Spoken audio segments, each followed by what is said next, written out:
Lord,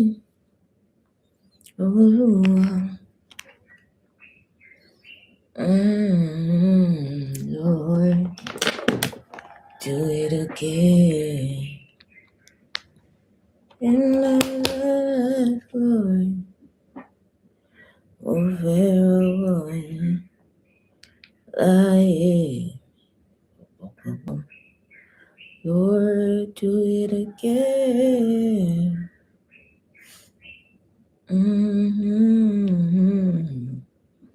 Baba, share love for me.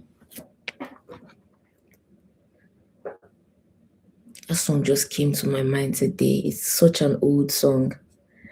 I remember singing it in the choir at some point years ago. Years ago.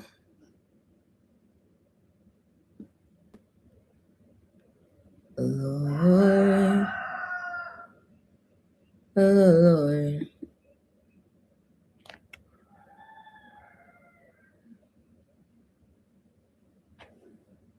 Do it again.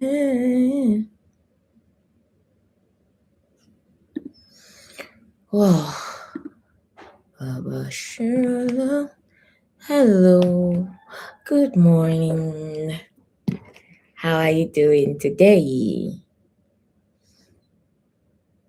How's it going?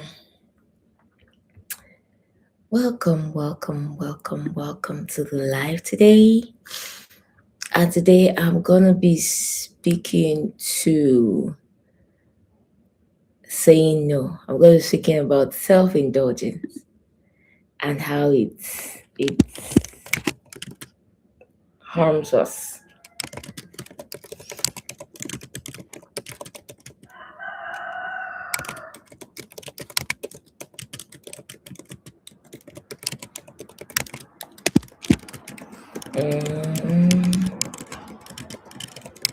Who is going out this early? I mean, it's a holiday. My thinking is that at this time, people are sleeping in the house. Right? I don't know. Anyways, so I'm gonna speak to self-indulgence today, and I wanted to wait for a bit before for our regulars to join in. I would say our regulars. We have about what 2, 3 regulars now. There's the person here who never says anything and just joins or gives hearts sometimes. Because there's just like 3 people. I can tell. I can tell very easy. Anyways, I wanted to give it a few minutes, but you know what, I'll just go ahead and start since you're here. Um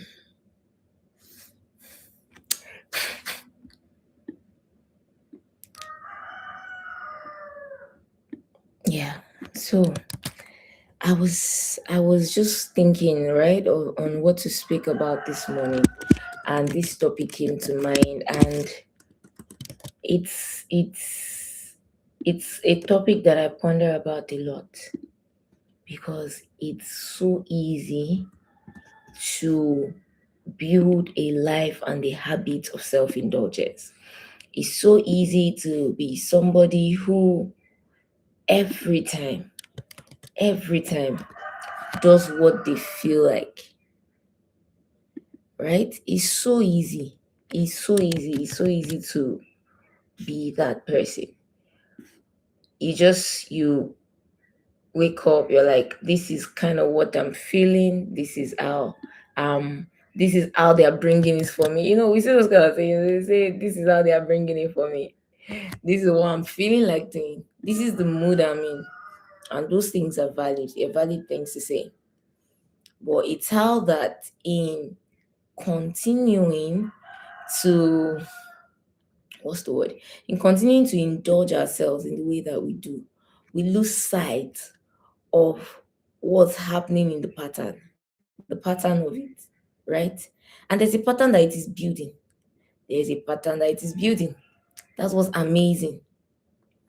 When you say yes to yourself all the time, you're building a pattern, you're building a system, you're building something. That thing may not be apparent in the beginning, but at some point you will sort of realize,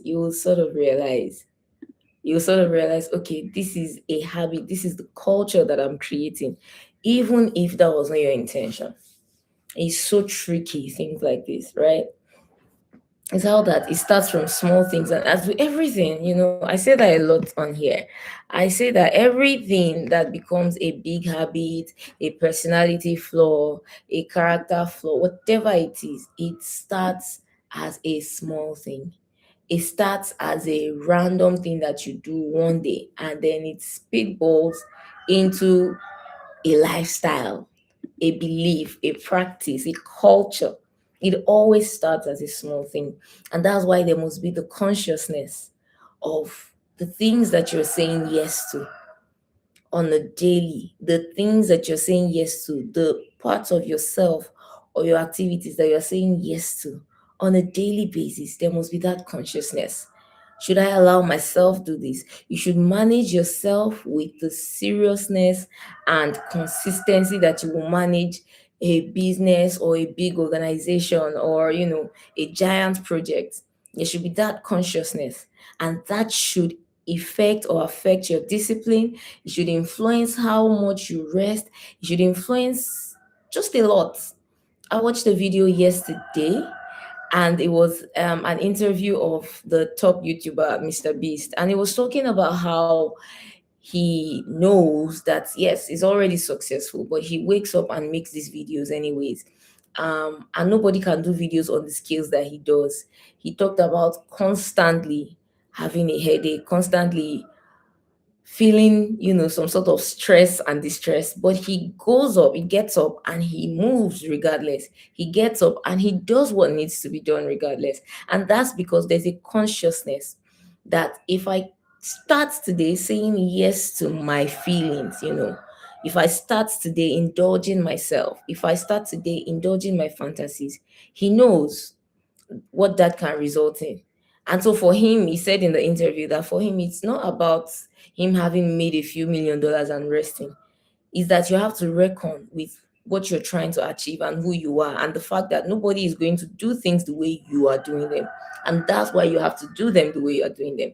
And there's just a lot of self-awareness in that for me, which was powerful. And that's where we need to be mentally. You need to be able to look at yourself and say, no, today I feel like sleeping in, I'm gonna get up and work regardless. You need to be able to look at yourself and say, I don't really feel like exercising today. I'm going to get up and do it regardless. You need to be able to look at yourself and say, I'm not really feeling like studying, to be honest, but I'm gonna do it regardless. Because learning to say no to yourself is the best way to build yourself, is the best way for discipline. The thing is, the average person, right? There is a already for the average person, there's already an innate desire for pleasure. Our bodies desire pleasure, our minds desire pleasure. And it's why if you do something and it feels good, your mind will constantly go back to that place. Your body, your mind, everything is looking for some sort of relief, some sort of, high. And it's why social media is such a good feeling for us. It's why we love to watch movies. It's why we enjoy music and dancing. It's why some of us go out. It's why some of us, like partying. It's why some of us like the things that we like. Not necessarily because they are good for us, but because they feel good. And you've got to be able to look at things that feel good as opposed to things that are good and pick the latter. Because if you keep picking what feels good, you're going to lose the plot. So self-indulgence must be something that you don't practice. There's a song I really like. It's from a Korean artist, a rapper, BTS. I think they're really very well known, right? And one of the members did a solo song. And in that song, he talked about the difference between self-indulgence and freedom. The truth is, self-indulgence looks like freedom until it suddenly doesn't. Self-indulgence looks like something that be good for you until it suddenly isn't. Self-indulgence looks like something you should enjoy until you realize that this enjoyment is messing you up. You've got to be conscious enough to know that even if you enjoy something, you don't necessarily need it. You've got to be conscious enough to know that your mind should be fixed on what needs to be done as opposed to what you feel like doing. That's where a lot of us struggle. That's where a lot of us struggle. You're like, I woke up, and I was thinking, yeah, I have to go, but it's just like I didn't feel like, so I stayed another hour. You are in some place, you have to live there. You're like, but I didn't feel like. If you keep giving into what you feel like, you will get to a point where you are weaker and weaker and weaker. Like, you will just realize you're getting weaker, and it's not even against other people or other things, it's against yourself. You will start to, and there's a study for this. Actually, there's a reading or something that shows this, is that you will start to see yourself as somebody who is not serious. You will start to take yourself less seriously and start to do less of the things you need to do. In fact, you will get to a point where you're not trusting your own decisions again, because you're like, I always say I'll do it, but I don't do it. And it's a joke. It's a joke. It's a joke like that most people make when they talk about these things. It's funny to them. It's all fun and games. It's playful for them. It's like, hey, I'm the kind of person to say I'm gonna do stuff and not do it. And I know it's bad. I know it's bad, but this is just how I am. And people say that for a joke. People say that, like, oh, this means nothing. This is just who I am these days. And the truth is, in the middle of that, we don't see what's happening. We don't see that change occurring. We don't see that change until it is too late. You don't see that change until it's at the point where it's not manageable anymore. You don't see that change until it's at a point where you are less and less who you want to be. The reason that you must enforce discipline, the reason that you must say no to self-indulgence is that I, I'm sorry, I'm so distracted. I don't know what that was. The reason that you must enforce discipline. A mosquito. A mosquito. Oh yeah, as I was saying, the reason that you must enforce discipline, the reason that you must constantly say no to yourself is because if you don't, you will become a yes man, even to yourself. So what that means is, I want to work, but I also want to sleep. So you sleep. Um, I shouldn't be here, but I don't feel like going home. So you don't go home. Um, I should exercise, but I want to watch TV a little more. So you watch TV a little more. After a while, you just realize that even by yourselves, the little goals. I'm gonna take a walk today, even that you don't do. I'm gonna do this real quick this morning. You're unable to. It starts with the personal things. And the worst part of self indulgence is that it goes from the personal things to the external. That's where it gets scary. You start with just allowing yourself 5 more minutes of sleep, one more day of no exercise, one more day of no study, one more day of postponing that work. It starts with you, just you, and just you. And then it starts to spread to work. It starts to spread to other people. It starts to spread to your service, either to God or to your community. Whatever service you're involved in, it starts to spread to that. You start to tell yourself, I know, I shouldn't defraud somebody else, but it's just a little cash. It's not a lot. In fact, so at some point, it gets to the point where you are now comparing yourself. You're trying to figure out what's a big sin and what's a small sin. What's a big problem and what's a small problem. I don't feel like going to work today. So I can just lie that I'm sick, right? It starts to spiral. That's what happens. The point of this is even liberty that is not checked will lead to bondage. True freedom carries limits. True freedom carries its own limits. True freedom lets you know that I can do this, but I will not. That's true freedom. Freedom is not just the allowance to do anything you want. It's also the allowance to, it applies to the other side. It's also the allowance to stop yourself from doing things that you should not. That's someone who is truly free. The person who is truly free would do what they should and have the power to do what they should not. That's true freedom. That's why the opening for self indulgence is not necessarily a show or a pattern or a statement of freedom.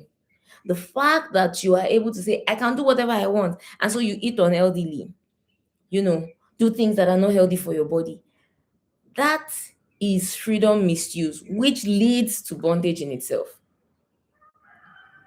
It becomes a sort of bondage. Freedom, when unchecked, becomes a sort of bondage where you indulge yourself so much, you bring yourself, it's never expected, but it becomes a sort of bondage. And so there must be a constant check against that. To bring it to scripture, one of the biggest examples of self-indulgence for me was David, right? And I know I reference David a lot in this talk, is because I really like him. I've studied his life for a lot now. David was anointed, chosen, a friend of God, everything. He was a king. I mean, there are plenty places in scripture where it was like God helped him, God was with him, God empowered him, had helpers, he was this, he was that. David was that guy. If he existed to blah blah blah blah, my English gets twisted when I'm excited. If David existed today, he would be that person that has a lot of followers, that people love, that is wealthy, and somehow manages to be low key, except when he's praising God and people know, oh, this guy loves the Lord. He would be that guy. He would be a role model for many people, right? And still, David gave in to himself. A writer, people. I always say this when I'm talking. I'm a writer. When I speak, you wouldn't know it. You see, to hear me speak, you wouldn't know it. I only sound smart when I'm writing. When I'm writing. Anyways, bring it back. He gave in to himself. And when he did that, oh, the consequences were dire. The consequences were dire. David saw a woman bathing on the roof.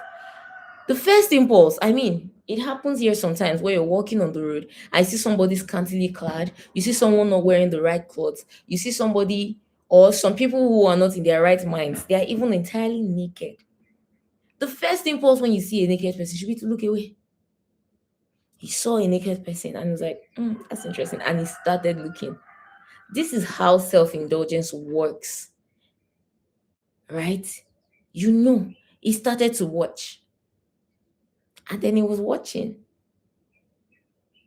until he gave in. So now, if he was watching her and was like, I can't do this, and he left the place, is different. He was watching, then the desire grew for her in his heart. Then he called her over and slept with her and killed her husband. And this he did because he gave in to himself or to himself. He gave in. He decided to indulge himself. This momentary pleasure that I want, let me just do this one. He did it. It was very low key. He slept with her, had her husband killed. It was nobody knew. People did not know. Because the truth is, if the king calls and says, this great warrior that is fighting, right? Put him in the front line. People are just going to think, oh yeah, the king is strong, so the king wants him to defend us properly. Nobody is going to know that he wanted to marry his wife. except the palace servants and slaves, of course. I have a theory that the things that servants know through history, in fact, you would probably get a more accurate description of history from the mouths of servants, slaves, assistants, helpers, secretaries than you would from historians themselves. That's how much servants know. They are the ones that carry the letters, they carry the drinks, the poison, they are the ones that go to and fro. They run the errands, right? So, but nobody knew this thing that David did. And it wasn't until God sent a prophet to let him know that I know what you did, that he broke down and repented. But this is that David could have done that and then said nothing. In my language, you say agbeje, ogbeje. Like you do that, you quickly, it's like when you quickly put something in your mouth and swallow, like that's what David was gonna do. So maybe like David, you shouldn't give in to yourself. Maybe unlike him, you should remember in that moment, unlike him, you should remember that God is seeing everything you're doing. And that's why it's apt that it's David that wrote a verse like, if I go to the highest mountains, you're there. If I make my bed in hell, you're there with me. There should be a consciousness that there is no. Is it good now?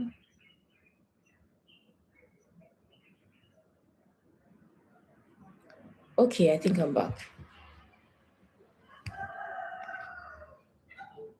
Yeah, so like I said, that's why it's up that David wrote the psalm that says, if I go to the highest heights, you're there. If I make my bed in hell, you're there. There is, excuse me, there is nowhere I can go that I can escape from your love. It's because he realized, even when nobody is watching you indulge yourself, even when nobody's watching you do those things, there's a God that sees you. And so you have to constantly be conscious of the things that you allow yourself to do. Because again, it will start in the small things, in the small places. It will start with minor activities in your day to day. It will start with allowing that stretch. It will start with being full, but deciding you want to eat more, knowing that you're full. It will start with having to work, but lying to your client so that you can have a few more days of rest and sleep. It will start with, and then when it starts from there, it will go to bigger things. Seeing a man or a woman passing by, knowing that they are in another relationship, but going after them regardless, trying to tempt them, trying to seduce them, knowing that some money or some benefit is not yours, but deciding to take it regardless. Like with David, there's another scripture with this the story of Tamar. She was raped by her own relative because she was very beautiful. That's how self-indulgence plays out. The worst thing about self-indulgence is that it plays into our temptations. It plays into our temptations. And that is what our scripture says, when you are tempted, don't say that you are tempted of God. You are tempted of your own desires. The things that you want are the things that are calling you. And the level of your penchant for self-indulgence will determine just how easily you will fall or whether or not you will fall into that temptation. Because if already you have that rule, I do not look at anyone lustfully. Somebody passes in front, and this applies for both male and female, because there are some times that you see some brothers. Ooh, I am a sucker for brothers who dress well, for instance. And then I see a brother really well dressed. I can't help it, even as I speak. If I see someone who is well dressed, I can't help looking at them and just appreciating the work of God. Amen. Amen. But then it cannot go beyond that. You have to have that rule for yourself. And us girls, we know. You know when you're looking at somebody and your stare goes from being ordinary appreciation to being, I wonder what our children's name will be, our first kid. What will the first kid's name be? You know where it's getting there. You should not indulge yourself. You should not. And the best way to do that is to already have the measures in place. Like I said, I do not look at anyone lustfully. I don't. I have a rule of life. If you are married and I know you are furniture to me, if you are in a relationship and I know you are basically a tree, nothing will remove your furniture status. Even if you are the most attractive person alive, like you are really fine, like people cannot deny that you are fine. I will know, there will be cognizance this person is really fine, but it's a fine piece of furniture. It's a fine chair or a fine table. It's a fine couch. It's a fine, I don't know, lamp. There would be that cognizance in my head. We don't want this. I know, my spirit know, my soul knows. The three of us know. We do not want this. So even when I see those people, they say, oh, this person is good looking. But we don't want this. This is not for us. There should be that consciousness in how you guide your mind and how you guide your heart. And it's the same thing. It's the same thing. It's why when you are doing anything, the goal must be the focus. The process builds you, and you must be careful to go through the process without losing sight of the goal. Because if you lose sight of the goal, oh, the process can feel like hell. It will feel so bad so much that there are days you will wake up and be like, nah, I'm not. I can't. I refuse to. And you know what's funny? Nobody will judge you. Nobody will say you've done a bad thing. Nobody will say you are not in the right. Nobody will judge you. But you will know, I have behaved below par today. You will know. There is a knowing that comes with it. You will know. I did not meet my quota today. You will know. You will know. No, people may not. People may look at you and not know, but you will know. Self-indulgence should be tightly controlled. Say no to yourself. Even to, I mean, I was discussing with someone yesterday, and she was telling me about a running that she had with someone, and how that the person had upset her, and she had responded. Day before yesterday, I was having this discussion with my brother as well. I do a series on my main YouTube where I just have discussions with my brother, because we are like, there's a huge gap between us, right? And he's in the Gen Z generation, so the way he thinks is vastly different from me. Even if we're raised by the same person, it's so fascinating. Anyways, and we're talking, I think it was yesterday or the day before as well. And he was telling me that he believes that if anybody treats you a certain way, you should return the energy. And so it was a huge argument. This was a long argument. I mean, even thinking about how I edit that video is, but I digress. It was a long back and forth that we had. Because the point of it for me, when it comes to this thing, is you cannot keep giving into your base desires. And it's why scripture says, be angry but sin not. You are allowed to be angry. You are allowed to be upset. You are allowed to look at something and say, I consider this nonsense. This is rubbish. You are allowed. But you cannot give into the base desire of that emotion. You cannot sin in the anger because you are angry. You cannot sin. And that has to be a basic. It has to be a knowing. There's something I read, or maybe it was a discussion I have. I enjoy having intellectual, life, philosophical discussions a lot. And one of those discussions, um, we were discussing the original format of the Ten Commandments. And it was that the thou shall not was Moses telling them. But the way that it should be for the person receiving is, I shall not. I shall not kill. I shall not lie. I shall not covet my neighbor's resources. And I ingrained it since that discussion to start telling myself, I shall not do this. And so it becomes more about who you know yourself to be and what is allowed for you and what is not allowed for you. You have to set those standards. You have to set that limit. This allowed. This I shall not. I shall not be rude to someone when I'm angry with them. I shall not say mean words.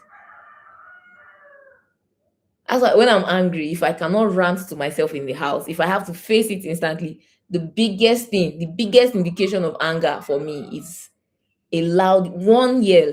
In the middle of anything I'm doing, I just shout once, maybe like no or something, and that's the end of it. Because I cannot be rude to somebody. And oftentimes is to shout someone down, maybe when they are speaking over me or something. But I shall not act in anger. Because again, I had a phase where I used to, and I learned so much that that's not ideal. And you must set those standards for yourself as well. I shall not. I shall not. I really shall not covet my neighbor's property. Through my life, I've been privileged to work with some really amazing people. So some of my friends are in amazing places in their lives and careers. Some of my friends are leaders in their industry. Some of my friends are not. Some of my friends are, family people, built beautiful careers while building their family. Beautiful family. Some of my friends are just different. There is a consciousness that even though, as we say in Nigeria, even though upon steal, I shall not covet my neighbor's properties. That alone gives you a constant joy. So when you look at somebody or when you're on social media, you're like, oh, I wish immediately you find yourself going there, you're able to pull yourself back. Even for that, I will not say yes to myself. I will not allow myself to enter a place of, self pity. I will not allow myself because those are self-indulgence has its siblings, and that's one of them. Self pity is one of them. Where you sit down, you're just like, oh, I just want to shake hand. Oh, I don't even know how to do it. Like it doesn't come easy to me. You must be able to hold yourself back repeatedly. Repeatedly. And some people say, yeah, I know. It's just that I just really feel feelings, like I always say, they are visitors. Emotions, feelings, they are moments, and moments are visitors. If you are sad now, you won't be sad for 1 hour. It is not, if you are sad for 1 hour, you decided to stay there. And the battle that we fight a lot of times is that battle against our minds. This is acceptable for me, and this is not. And if this is not acceptable for me, I will not do it. It's simple. This is allowed for me, this is not. If this is not allowed for me, I will not do it. It's simple. There's that scripture. It is not for kings, O Lemuel, to be given to wine. Is it to be given to strong drink or to be given to strong wine or to be given to wine? I can't remember because there are different versions, and I'm one of those people that compare versions. But it is not for kings. That's the point. And so, am I a king? So I cannot be given to strong wine. I cannot have a taste for it. It cannot be my constant go-to. And there will be days where you have been tested. Like I always say, life will wine you. There are days when life will actually wine you, and your desire would be to give in to whatever it is, whatever your mode of escape is. On days like that, those are the days when you tell yourself no the most. You see, if you are in a good mood, you're in a good place, it's balanced, and you don't feel like doing something, but you do it, it's fine. But you see those days when you feel like, I say, if I stand up, I will die. I say, I'm tired.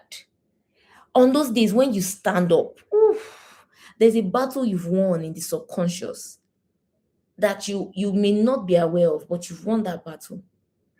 Is that you've informed your mind, you've informed your brain.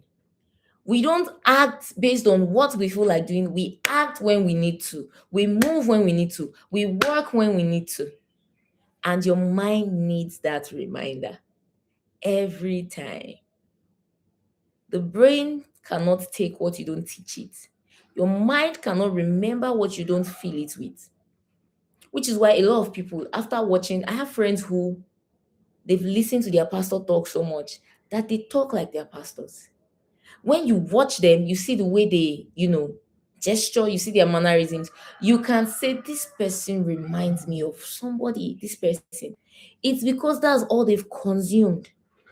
You have to get to the place where you've told your mind, you've repeated to yourself, Some people, I do that. I mean, behind me here is post-it notes. In front of me here is a board of post-it notes. It's just right up here. I'm constantly reminding myself, this is who you are, this is what you need to do. This is who you are, this is what you need to do. That consciousness must be constant. It's something that you live with, that you work with, that you move with. You don't let yourself get to a point where you are, the word has left me. The English is not coming right now. But you don't let yourself get to a place where you are brought down by your feelings. You are, if you are down, it's because you actually feel down. And if you are up, is that you feel up. Can you feel down and move regardless? And you see, most people today actually will tell you that they already are. But still, I feel the need to point it out. It's a constant. You must keep it going that way. You get up having no idea how you go through the day. You dress up, you look good, and you go into the day. Constant. It's non-negotiable. The moment you begin to indulge yourself repeatedly, you are you are putting yourself in a cage. You are creating situations where your your life, your processes, your desires, all of that is largely controlled by how you feel. You are facilitating a life or a situation where you are unable to do things you need to do unless you feel like. And that's not how to do it. That's not how to live. Mm-mm. It's not ideal at all. You must be able to move in spite of yourself. You must be able to move in spite of your mood. You must be able to move in spite of your thoughts and emotions. You must be able to move. You must be able to say, today is tough, but we got to do what we got to do. You must be able to say, I want to go on a diet. I cannot eat this. It's hard, but we got to do what we got to do. You must be able to say, I want to go somewhere. I have to look or dress a certain way. It's tough, but we got to do what we got to do. I'm trying to lose weight. I'm really, really, really craving chocolate. It's tough, but I will eat just the one, right? Because when you're on a diet, you can't say you absolutely eat no sugar and you absolutely eat. I believe that it has to be balanced. So it's tough, but I'll stop at the one. The self-indulgence starts where you take the one and then like that was so good and you take another one and another one and another one, and you are already building a culture of low resistance for yourself. You're building a culture where every time you make a decision, your resistance to anything that might counter that decision is low. Your resistance to anything that might move you out of that decision is low. Your resistance to anything that might stop you from fulfilling that goal, from achieving that project is low. And so it means that when those things come, because they will come. I said in a live, I don't know, 3, 4 weeks ago, I said that everything you do will be tested with fire. With fire. So if your works will be tested, if your life will be tested, if your decisions will be tested, if the processes that you are undergoing will be tested, then you might as well put in the work. You might as well stay the long run. You might as well lock in and decide that your resistance will not be low. You cannot afford to have low resistance to things that will dissuade you from going on the journey you are meant to go on. You cannot afford to have low resistance to your emotions and your feelings. You need to be able to look at your feelings. See, for people who say, I just felt, and you cannot keep living based on how you feel.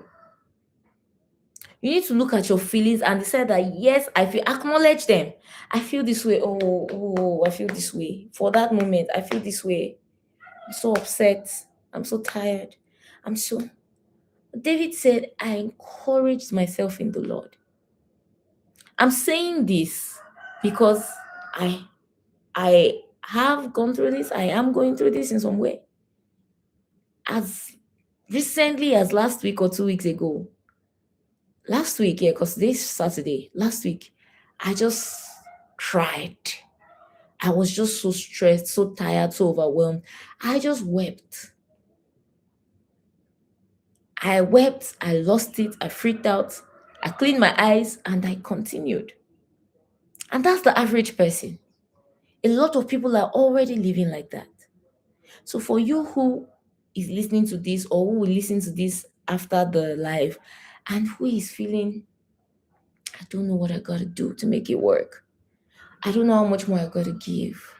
I don't know how much more you can take a break. But you must be honest with yourself. You must be honest with yourself in that you know when a break has gone from being a break to being redundancy, to being, hibernation. You know the difference between taking a break and just full on hibernating. If you need to hibernate, by all means hibernate. But you know when these things become redundant. You know the difference between pausing and stopping indefinitely. You need to be able to gauge the two so that you don't give in to yourself.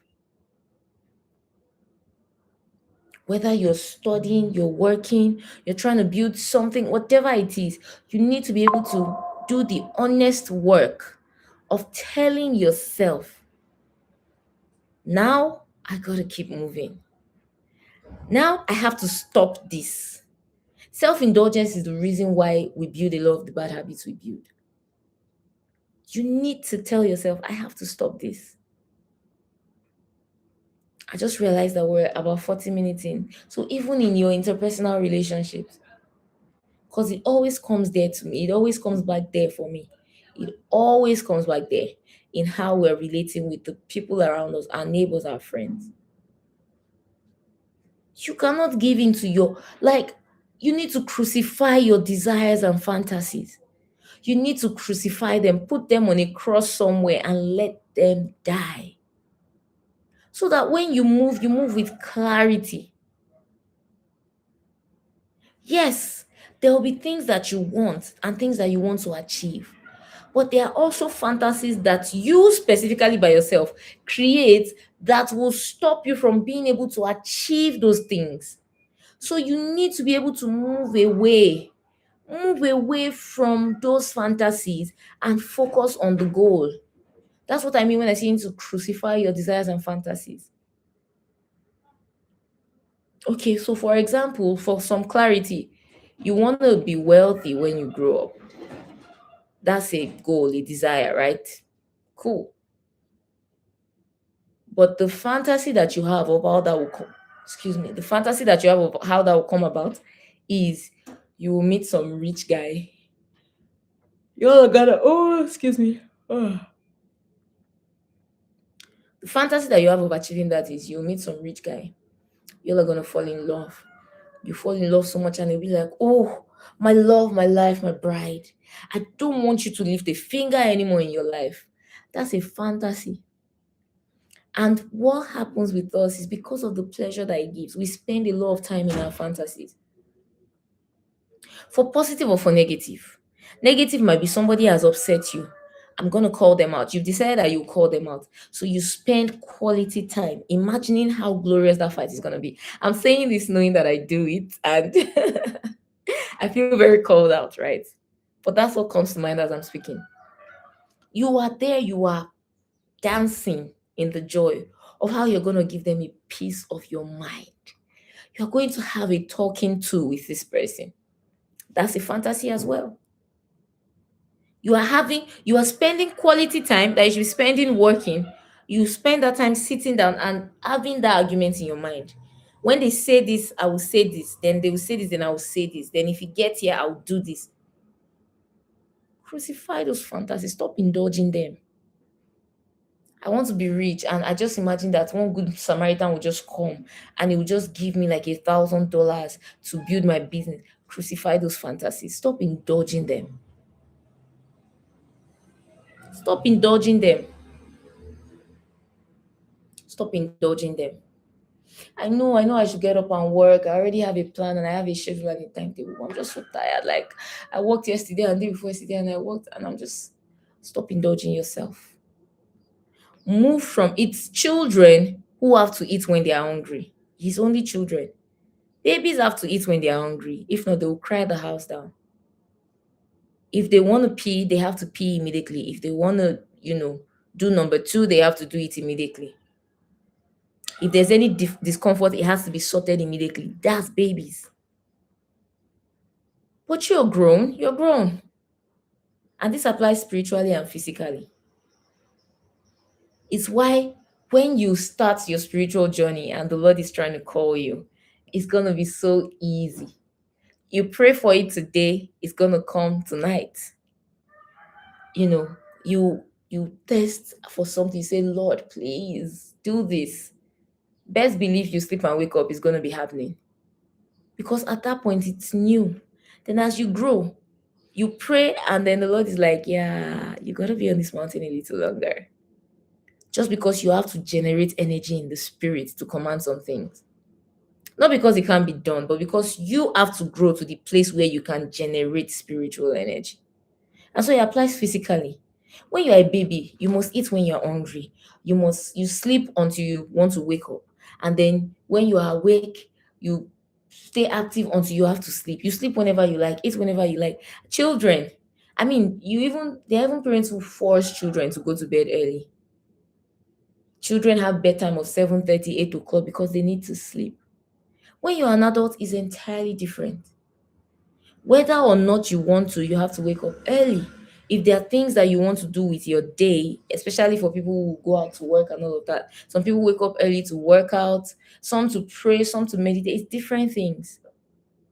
You will wake up when you have to wake up, not when you feel like waking up. And that's the difference. And so you have to move away from self indulgence for the simple reason that you are not a child. Only children get to do whatever they want to do whenever they want to do. Grown ups don't. Successful people don't. Successful people, I tell you, many of them would like to rest as well and just sleep through the day, but they can't.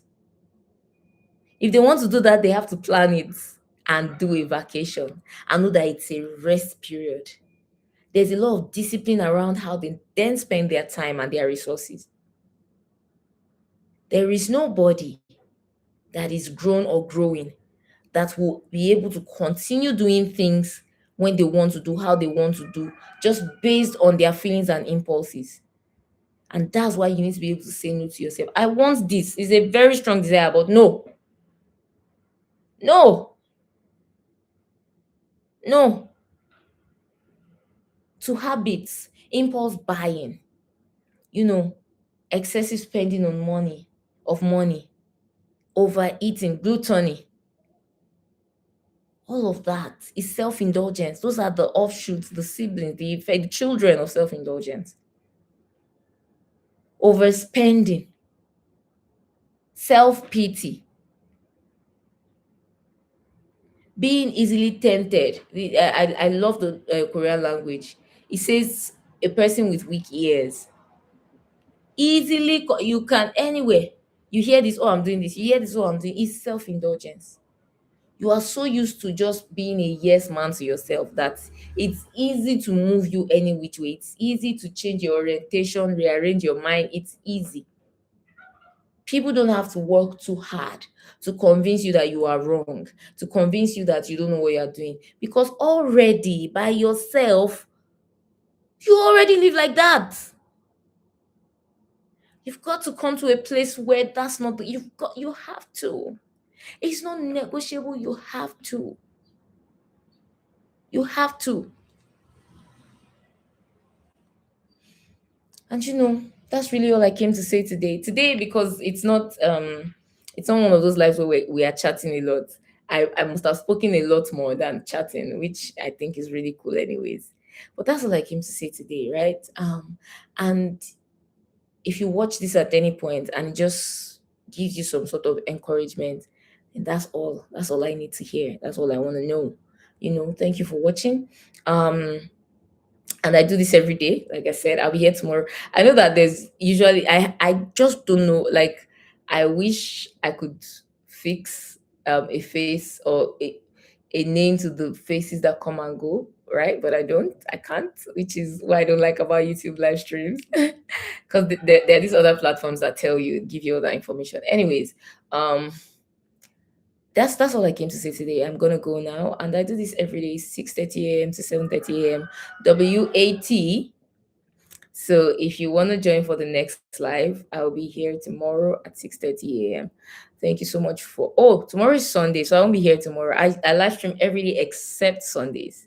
Except Sundays. And if I'm not gonna live stream, I always put it on the community board to say, hey, today, due to one or two things, I'm unable to make the live stream. But this is an everyday thing, and it's at 6:30 a.m. to 7:30 a.m. It's a daily dose of encouragement that you just need to spur you up, go through your day. And so in these talks, if you're encouraged, if you get some sort of insight, if there's some sort of boost in your spirit, I am very, very satisfied and blessed by that. And yeah, that's what I can say today. It's gonna be next year in about 4 days. I'm excited about that, right? Yeah.